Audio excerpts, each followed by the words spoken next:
ओम श्री सांब शिवाय नमः। ओम श्री गणेशाय नमः। श्री शिव महापुराण में रुद्र संहिता कुमार खंड का 19वां अध्याय प्रारंभ करते हैं। स्वामी कार्तिकेय और गणेश की बाल लीला। विवाह के विषय में दोनों का परस्पर विवाद। शिवजी द्वारा पृथ्वी परिक्रमा का आदेश। कार्तिकेय का प्रस्थान। बुद्धिमान गणेश जी का पृथ्वी रूप माता पिता की परिक्रमा और प्रसन्न शिव द्वारा गणेश के प्रथम विवाह की स्वीकृति।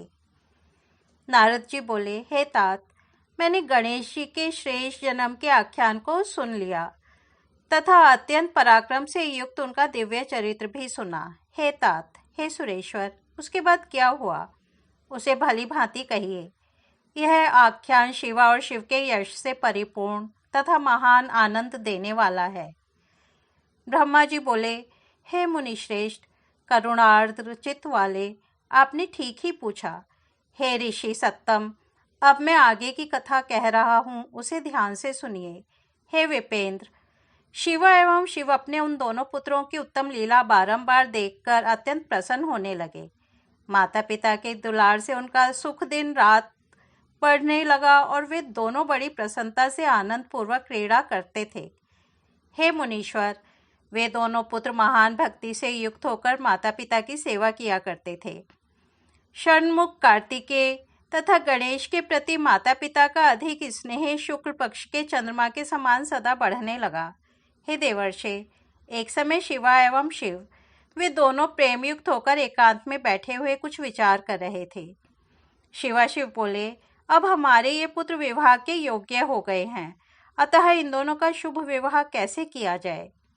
जिस प्रकार षण्मुख प्रिय हैं, उसी प्रकार गणेश भी प्रिय हैं। इस प्रकार की चिंता में पड़े हुए वे दोनों लीला का आनंद लेने लगे। हे मुने, अपने माता पिता का यह विचार जानकर वे दोनों पुत्र उनकी इच्छा से विवाह के लिए लालायित हो उठे। मैं पहले विवाह करूंगा, इस प्रकार बारंबार कहते हुए दोनों आपस में विवाद करने लगे। जगत के अधिपति वे दोनों शिवा और शिव उनके वचन को सुनकर लोकाचार की रीति का आश्रय लेकर महान आश्चर्य में पड़ गए। अब क्या करना चाहिए और किस प्रकार इनके विवाह की विधि संपन्न की जाए, ऐसा निश्चय करके उन दोनों ने एक अद्भुत युक्ति रची। किसी समय बैठकर माता पिता ने अपने दोनों पुत्रों को बुलाकर कहा, शिवा शिव बोले, हमने तुम दोनों के लिए एक सुखदायी नियम बनाया है। हे उत्तम पुत्रों, उसे प्रीति से सुनो। हम लोग यथार्थ रूप से कह रहे हैं, तुम दोनों ही पुत्र समान भाव से हमें प्रिय हो, इसमें कोई विशेष नहीं है। अतः हम लोगों ने तुम दोनों पुत्रों के लिए कल्याणप्रद शर्त रखी है।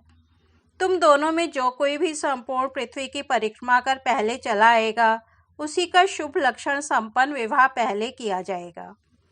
ब्रह्मा जी बोले, उन दोनों का वचन सुनकर महाबली कार्तिकेय पृथ्वी की परिक्रमा करने के लिए बड़ी शीघ्रता से घर से चल पड़े। किंतु बुद्धिमान गणेश जी अपनी सद्बुद्धि से चित्त में बारंबार विचार करके वहीं स्थित रहे कि मुझे क्या करना चाहिए और कहाँ जाना चाहिए। मैं तो लांघ भी नहीं सकता हूँ, कोस भर चलने के बाद मैं पुनः चल नहीं सकता, फिर इस प्रकार पृथ्वी की परिक्रमा करके मैं कौन सा सुख प्राप्त कर सकूंगा। ऐसा विचार कर गणेश जी ने जो किया उसे आप सुनिए। विधि पूर्वक स्नान करके स्वयं घर आकर वे माता पिता से कहने लगे। गणेश जी बोले, हे तात, आप दोनों की पूजा के लिए मेरे द्वारा स्थापित इस आसन पर आप लोग बैठ जाइए और मेरा मनोरथ पूर्ण कीजिए। ब्रह्मा जी बोले, उनकी बात सुनकर पार्वती और परमेश्वर पूजा ग्रहण करने के लिए आसन पर बैठ गए। गणेश जी ने उन दोनों का पूजन किया और बारंबार उनकी परिक्रमा की। इस प्रकार 7 परिक्रमा की तथा 7 बार प्रणाम किया। हे तात, बुद्धि सागर गणेश जी ने बारंबार उनकी स्तुति कर हाथ जोड़कर प्रेम विहल अपने माता पिता से कहा। गणेश जी बोले, हे माता एवं हे पिता, आप मेरी श्रेष्ठ बात सुनिए। अब शीघ्र ही मेरा सुंदर विवाह कर दीजिए। ब्रह्मा जी बोले, इस प्रकार महात्मा गणेश जी का यह वचन सुनकर माता पिता ने महाबुद्धि निधि गणेश जी से कहा। शिवा शिव बोले, तुम भी वन सहित पृथ्वी की ठीक ठीक परिक्रमा करो, कुमार गया हुआ है, वहां तुम भी जाओ और पहले चले जाओ। ब्रह्मा जी बोले, इस प्रकार माता पिता के इस वचन को सुनकर गणेश जी संयत तथा कुपित होकर कहने लगे। गणेश जी बोले, हे माता एवं हे पिता, आप दोनों धर्म रूप और अत्यंत विद्वान माने गए हैं। अतः हे श्रेष्ठ माता पिता, मेरी धर्म सम्मत बात को ठीक ठीक सुनिए। मैंने तो 7 बार पृथ्वी की परिक्रमा की है, तब हे माता पिता आप दोनों ऐसा क्यों कह रहे हैं? ब्रह्मा जी बोले। उसके बाद गणेश जी का वचन सुनकर महालीला करने वाले उन दोनों शिवाशिव ने लौकिक रीति का आश्रय लेते हुए कहा। माता पिता बोले, हे पुत्र, तुमने अति विशाल 7 द्वीप वाली समुद्र पर्यंत फैली हुई तथा घोर जंगलों से परिव्याप्त पृथ्वी की परिक्रमा कब की? ब्रह्मा जी बोले, हे मुने, शिवाशिव के इस वचन को सुनकर महाबुद्धि के निधान पुत्र गणेश जी यह वचन कहने लगे। गणेश जी बोले, मैंने आप दोनों माता पिता शिवा और शिव का पूजन करके अपनी बुद्धि से समुद्र पर्यंत पृथ्वी की परिक्रमा कर ली। इस प्रकार का वचन वेदों, शास्त्रों तथा धर्मशास्त्रों में विद्यमान है। क्या यह वचन सत्य है अथवा सत्य नहीं है? माता पिता का पूजन कर जो उनकी परिक्रमा कर लेता है, उसे पृथ्वी की परिक्रमा करने से होने वाला फल निश्चित रूप से प्राप्त हो जाता है। जो माता पिता को घर में छोड़कर तीर्थ स्थान में जाता है, उसके लिए यह वैसा ही पाप कहा गया है जो उन दोनों के वध करने से लगता है। माता पिता का चरण कमल ही पुत्र के लिए महान तीर्थ है। अन्य तीर्थ तो दूर जाने पर प्राप्त होता है। यह तीर्थ सन्निकट रहने वाला, सभी प्रकार से सुलभ और धर्मों का साधन है। पुत्र के लिए माता पिता तथा स्त्री के लिए पति ही घर में सर्वोत्तम तीर्थ है। वेद और धर्मशास्त्र निरंतर ऐसा कहते हैं। आप लोगों को भी यही करना चाहिए, अन्यथा ये असत्य हो जाएंगे। ऐसी स्थिति में आपका स्वरूप ही असत्य हो जाएगा और तब वेद भी असत्य हो जाएंगे, इसमें संशय नहीं है। अतः आप मेरा शुभ विवाह शीघ्रता से कीजिए अथवा वेदों और शास्त्रों को मिथ्या कहिए। हे धर्म स्वरूप माता पिता, इन दोनों में जो श्रेष्ठतम हो उसी को ठीक ठीक विचार कर प्रयत्न पूर्वक कीजिए। ब्रह्मा जी बोले। तब ऐसा कहकर बुद्धिमानों में श्रेष्ठ उत्कृष्ट बुद्धि वाले पार्वती पुत्र गणेश जी मौन हो गए। इसके बाद विश्व के स्वामी दंपति पार्वती परमेश्वर उनका यह वचन सुनकर अत्यंत आश्चर्यचकित हो गए। तदनंतर उन शिवाशिव ने बुद्धि विचक्षण तथा यथार्थ बात कहने वाले पुत्र की प्रशंसा करते हुए यथार्थ बोलने वाले उनसे प्रेम पूर्वक कहा। शिवाशिव बोले, हे पुत्र, तुझ महात्मा में निर्मल बुद्धि उत्पन्न हुई है। तुमने जो बात कही है वह सत्य ही है, इसमें संदेह नहीं है। संकट उपस्थित होने पर भी जिसकी बुद्धि में विशेषता बनी रहती है, उसका दुख उसी प्रकार दूर हो जाता है जैसे सूर्य के उदय होने पर अंधकार दूर हो जाता है। जिसके पास बुद्धि है उसी के पास बल है। बुद्धिहीन को बल कहाँ से प्राप्त होगा?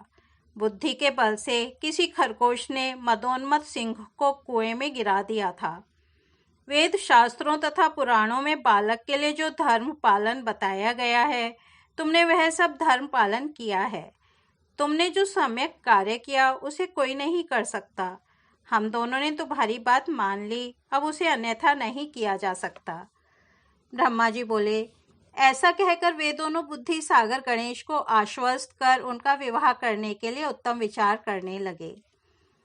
इस प्रकार श्री शिव महापुराण के अंतर्गत द्वितीय रुद्र संहिता के चतुर्थ कुमार खंड में गणेश विवाहोपक्रम नामक 19वां अध्याय पूर्ण हुआ।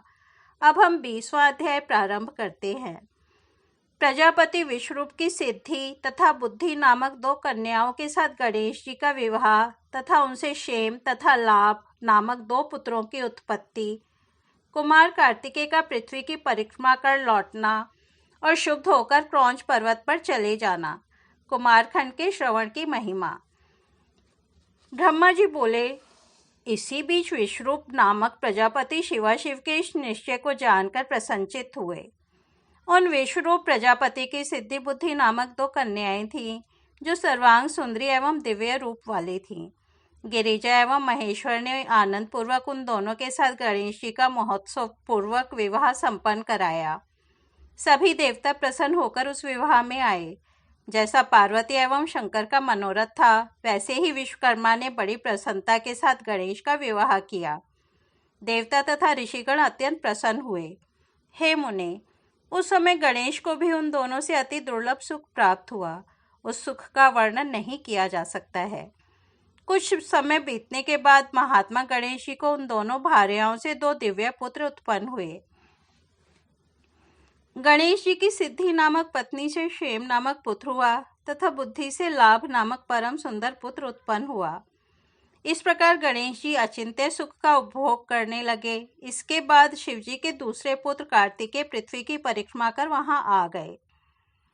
उसी समय महात्मा नारद उनके घर पहुंच गए और उन्होंने कहा, हे कार्तिकेय, मैं यथार्थ कह रहा हूँ, असत्य नहीं, न छल से अथवा न मत्सर से कह रहा हूँ। तुम्हारे माता पिता शिवाशिव ने जो कार्य किया है उसे इस श्लोक में कोई नहीं कर सकता। यह मैं सत्य सत्य कह रहा हूँ। उन लोगों ने पृथ्वी की परिक्रमा का बहाना बनाकर तुम्हें घर के बाहर निकालकर गणेश जी का उत्तम तथा अत्यंत शोभन विवाह कर दिया है। इस समय गणेश जी का विवाह हो गया है। उन्हें विश्वरूप प्रजापति की अत्यंत मनोहर रत्न रूपा 2 कन्याएं स्त्री के रूप में प्राप्त हुई हैं। शुभ अंगों वाली उन दोनों पत्नियों से उन्होंने 2 पुत्र भी उत्पन्न किए हैं। सिद्धि से क्षेम तथा बुद्धि से लाभ नामक सरसुप्रद पुत्र प्राप्त किए हैं। इस प्रकार वे गणेश अपनी दोनों पत्नियों से 2 पुत्र प्राप्त कर माता पिता के मत में रहकर निरंतर सुख उपभोग कर रहे हैं। छल पूर्वक दी गई माता पिता की आज्ञा से तुमने समुद्र वन सहित पृथ्वी की परिक्रमा कर डाली। हे तात, उसका यह फल तुम्हें प्राप्त हुआ। हे तात, तुम्हारे माता पिता ने जो छल किया है उस पर तुम विचार करो। जब अपने स्वामी ऐसा कर सकते हैं तो दूसरा क्या नहीं कर सकता। तुम्हारे उन पिता माता ने यह अनुचित कार्य किया है, तुम इस पर विचार करो। मेरे विचार से तो यह मत ठीक नहीं है। यदि माता ही विष दे दे, पिता बेच दे और राजा सर्वस्व हार ले तो फिर किससे क्या कहा जा सकता है। हे तात, जिस किसी ने भी इस प्रकार अनर्थकारी कार्य किया हो उसका मुख शांति की इच्छा रखने वाले बुद्धिमान पुरुष को नहीं देखना चाहिए। यह नीति श्रुतियों, स्मृतियों तथा शास्त्रों में सर्वत्र कही गई है। मैंने उसे तुमसे कह दिया, अब तुम जैसा चाहो वैसा करो। ब्रह्मा जी बोले, हे नारद, महेश्वर के मन की गति जानने वाले आपने उन कुमार से इस प्रकार का वचन कहकर मौन धारण कर लिया। तब कुमार स्कंद भी माता पिता को प्रणाम कर क्रोधाग्नि से जलते हुए शिवाशिव के मना करने पर भी क्रौंच पर्वत पर चले गए। माता पिता ने कहा, हे कार्तिकेय, मना करने पर भी इस समय तुम क्यों जा रहे हो? किंतु इस प्रकार रोके जाने पर नहीं, ऐसा कहकर वे कुमार चलने लगे और बोले, हे तात, मैं अब यहाँ क्षण मात्र भी नहीं रह सकता, क्योंकि आपने मुझ पर प्रीति न कर ऐसा कपट किया है। इस प्रकार कहकर हे मुने, दर्शन मात्र से ही सबका पाप हरने वाले कुमार कार्तिकेय वहां चले गए और तभी से वे आज भी वहीं पर हैं। हे देवर्षि, उसी दिन से लेकर वे शिवपुत्र कार्तिकेय कुमार ही रह गए। उनका यह नाम तीनों लोकों में प्रसिद्ध है। यह शुभदायक, सब पापों को नष्ट करने वाला, पुण्य स्वरूप तथा ब्रह्मचर्य प्रदान करने वाला है। कार्तिक पूर्णिमा के दिन सभी देवता, ऋषि, मुनि तथा सभी तीर्थ कुमार के दर्शन के निमित्त जाते हैं। कृतिका नक्षत्र युक्त कार्तिक पूर्णिमा तिथि में जो कुमार का दर्शन करता है उसके पाप भस्म हो जाते हैं और उसे मनोवांछित फल की प्राप्ति होती है। स्कंद का वियोग होने पर पार्वती जी भी दुखित हुईं और उन्होंने दीन होकर शिवजी से कहा, हे प्रभु, आप मेरे साथ वहां चलिए। तब उनको सुखी करने के लिए शंकर जी स्वयं अपने अंश से क्रौंच पर्वत पर गए। वहां मल्लिकार्जुन नामक सुखदायक ज्योतिर्लिंग प्रतिष्ठित है। अपने भक्तों की अभिलाषा पूर्ण करने वाले तथा सज्जनों को शरण देने वाले शिवजी पार्वती के साथ आज भी वहां दिखाई पड़ते हैं। तब पार्वती सहित उन शिव को आया हुआ जानकर वे कुमार विरक्त होकर वहां से अन्यत्र जाने को उद्यत हो गए। तब देवताओं तथा मुनियों के बहुत प्रार्थना करने पर भी वे कार्तिकेय उस स्थान से 3 योजन दूर हटकर निवास करने लगे।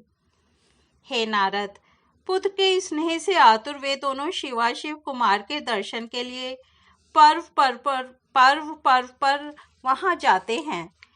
अमावस्या के दिन वहां शिवजी स्वयं जाते हैं एवं पूर्णमासी के दिन पार्वती निश्चित रूप से उनके स्थान पर जाती हैं। हे मुनीश्वर, आपने कार्तिकेय तथा गणेश्वर का जो वृत्तांत पूछा, मैंने वह श्रेष्ठ वृत्तांत आपसे वर्णित किया।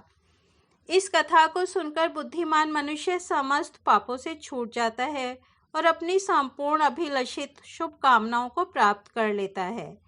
जो इस कथा को पढ़ता है अथवा पढ़ाता है, सुनता है अथवा सुनाता है, वह सभी मनोरथ प्राप्त कर लेता है, इसमें संदेह नहीं करना चाहिए। ब्राह्मण ब्रह्म वर्चस्वी तथा क्षत्रिय विजयी हो जाता है, वैश्य धन से संपन्न हो जाता है और शूद्र श्रेष्ठता प्राप्त कर लेता है।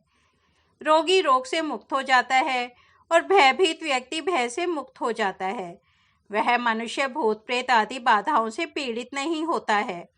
यह आख्यान पाप रहित, यश तथा सुख को बढ़ाने वाला, आयु में वृद्धि करने वाला, स्वर्ग की प्राप्ति कराने वाला, अतुलनीय तथा पुत्र पौत्र आदि प्रदान करने वाला, मोक्षदायक, शिव विषयक ज्ञान को देने वाला, शिव का प्रीतिकारक तथा शिव की भक्ति को बढ़ाने वाला है। भक्तों को तथा निष्काम मुमुक्षुओं को शिव जी के अद्वैत ज्ञान देने वाले, कल्याणकारक तथा सदा शिव में इस आख्यान का सर्वदा श्रवण करना चाहिए।